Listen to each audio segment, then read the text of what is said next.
Gujarat ફર્સ્ટની team પહોંચી છે સુરતના જે ડુમ્મસ હજીરા રોડ પર કે જ્યાં ઓએનજીસી બ્રિજ આવેલો છે ને અહીં આ બ્રિજ ઉપરથી પ્રતિ દિવસ હજારો નહીં પરંતુ લાખોની સંખ્યામાં વાહનોની અવર જવર રહેતી હોય છે। મહત્વનું છે કે અહીં ગ્રામ્ય વિસ્તારની સાથે જે મોટી ઇન્ડસ્ટ્રીઝ આવેલી છે અને આ ઇન્ડસ્ટ્રીઝના ભારે વાહનો છે તે આ બ્રિજ ઉપરથી પ્રતિ દિવસ છે તે પસાર થતા હોય છે।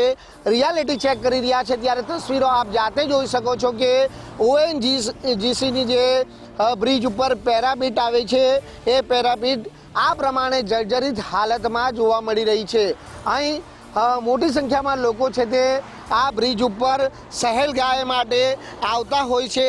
અહીં સેલ્ફી લેવા માટે પણ લોકો અહીં આવતા હોય છે અને આવા સંજોગોની અંદર જો પેરાપીટ એકાએક તૂટી પડે તો દુર્ઘટના બનવાની પણ શક્યતા રહેલી છે।